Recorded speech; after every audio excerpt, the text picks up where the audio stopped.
이번 시간에는 계시록에 기록된 7교회가 신천지가 주장하는 것처럼 과연 배도자인가에 대하여 살펴보는 시간을 가지겠습니다.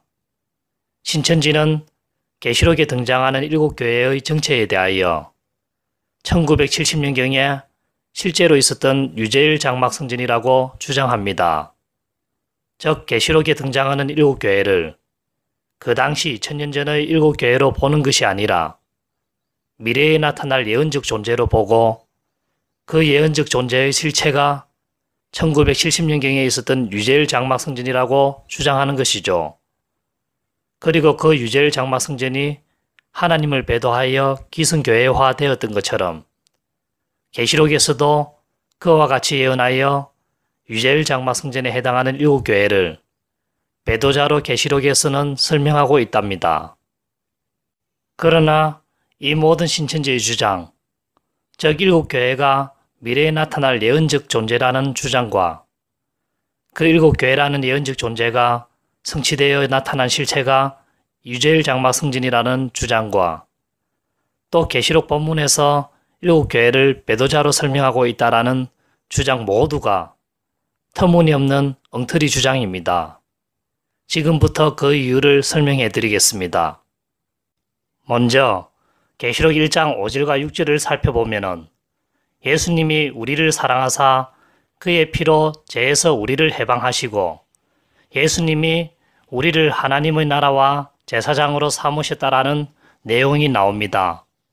그 내용에서 예수님의 피로 죄에서 해방받은 존재와 예수님이 주신 하나님의 나라와 제사장 삼으신 은혜를 힘입어 하나님의 나라와 제사장이 된 존재는 우리라는 존재임을 여러분들도 쉽게 알 수 있을 것입니다. 그러면 그렇게 예수님의 은혜로 죄에서 해방하여 하나님의 나라와 제사장이 된 그 우리라는 존재는 누구일까요? 그 우리라는 존재는 사도 요한과 7교회입니다.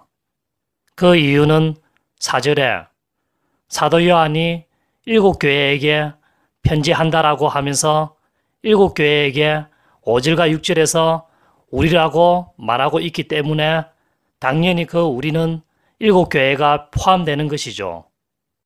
그뿐만 아니라 5절 자체에서도 너희라는 7교회에게 은혜와 평강이 있을지어다라고 말한 다음 그 뒤 우리를 사랑하사 우리 죄에서 우리를 해방시키시고 우리를 하나님의 나라와 제사장 삼았다라고 하면서 그 7교회에게 계속 우리라고 사도 요한은 칭하고 있기 때문에 우리라는 그 단어에는 7교회가 포함되는 것은 당연한 것입니다.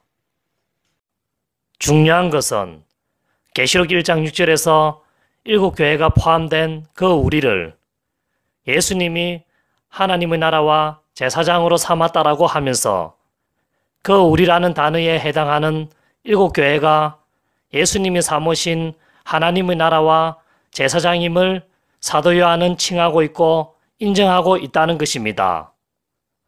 이렇게 사도 요한은 7교회를 하나님의 나라와 제사장으로 칭하고 있고 인정하고 있습니다. 어떻게 배도하여 하나님과 예수님에게 떨어져 나간 외인과 같은 존재에게 하나님에게 속한 것처럼 하나님의 나라와 제사장이라고 칭하고 그렇게 볼 수 있을까요? 배도자를 그렇게 칭하고 보는 것은 가능한 일입니까? 불가능한 일입니다. 배도하여 하나님에게서 떨어져 나간 외인과 같은 자에게 하나님의 나라와 제사장이라고 칭할 수도 없고 그렇게 볼 수도 없습니다.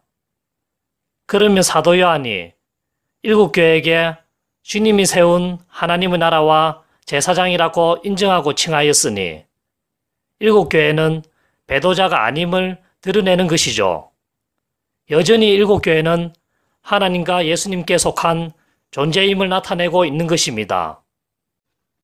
이때껏 앞에서 말한 내용을 다시 한번 간단하게 정리하자면 계시록 1장 5절과 6절에 등장하는 우리라는 단어는 7교회가 해당되고 포함되는 단어이며 그 이유는 사도 요한이 7교회를 향하여 우리라고 말하였기 때문이며 또 그렇게 7교회가 포함된 우리를 6절에서 주님이 하나님의 나라와 제사장 삼으셨다라고 하였으니 이것은 7교회도 주님이 세운 하나님의 나라와 제사장임을 사도 요한이 인정하고 있다라는 것이므로 7교회가 주님을 떠난 배도자일 수가 없다라는 것입니다.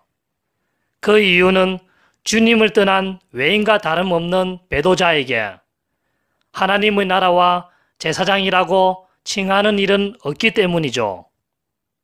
그래서 신천지의 7교회는 배도자이다라는 주장은 엉터리라는 것입니다. 사도 요한이 계시록 1장 5절과 6절을 기록할 시점은 이미 환상을 통해서 계시록을 전부 보고 난 후라서 계시록의 전 내용을 다 알고 있었던 때였습니다. 그렇게 7교회에 대한 내용인 2장 3장의 내용뿐만 아니라 계시록 전 내용을 다 알고 있었어도 사도 요한은 1장 6절에서 여전히 7교회를 하나님의 나라와 제사장으로 인정하고 있는 것이죠. 그러니 더더욱 7교회가 배도자일 리가 없는 것입니다. 계시록은 사도 요한이 환상으로 계시를 볼 때마다 글로 적은 것이 아닙니다. 환상을 통해 계시를 다 본 후에 그 뒤 일상생활의 맨정신으로 돌아와서 다시 일상생활을 살고 있을 때 전에 환상을 볼 때 환상 속에서 주님이 너가 보는 환상의 내용들을 글로 기록하여 7교회에게 보내으라라는 명령이 생각이 나서 일상생활 속에서 그 명령을 따른다고 적은 것이 계시록이 탄생된 배경입니다. 계시록은 환상을 다 본 후 그 뒤에 적은 것이죠. 그래서 사도 요한이 계시록을 기록할 시점에는 계시의 내용을 전부 알고 있었던 때였습니다. 계시록을 기록하기 전에 이미 사도 요한은 계시록의 내용을 미리 전부 다 알고 있었다라는 그 증거를 계시록 1장 2절에서 찾을 수 있는데요. 그 내용을 살펴보면은 사도 요한이 앞으로 글을 적을 내용은 예수님이 자기에게 보여준 계시의 내용을 하나도 빠짐없이 다 정언한 내용이다라고 하며 앞으로 자기가 적을 내용이 빠짐없이 다 기록한 내용임을 미리 앞서서 설명하고 있습니다.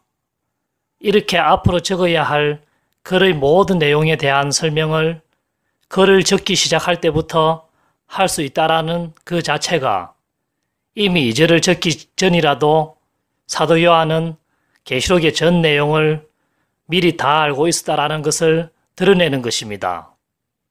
예를 들어 내가 지금부터 앞으로 당신께 말할 내용은 그날에 일어난 사건에 대하여 하나도 빠짐없이 다 말한 것입니다라고 말하였을 때 나라는 사람이 당신이라는 존재에게 그날에 일어난 사건에 대하여 말하기 전이라도 이미 그날에 일어난 사건에 대하여 다 알고 있었다라는 것을 드러내는 것처럼요.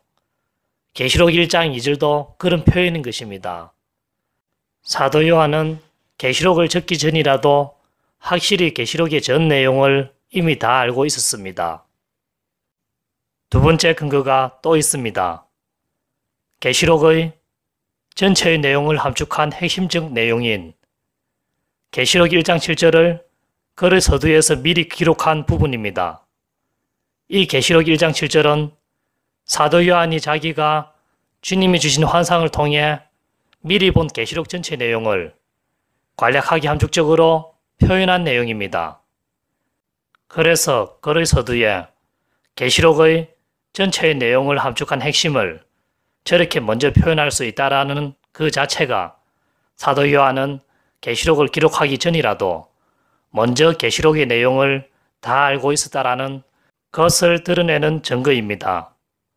그러니 사도 요한은 계시록의 전 내용을 다 알고 있었음에도 불구하고 여전히 7교회를 배도자가 아닌 하나님의 나라와 제사장으로 인정하고 여기고 있었음을 계시록 1장 6절에서 나타내어 주는 것이니 신천지가 7교회가 배도자라는 주장은 모두 엉터리입니다.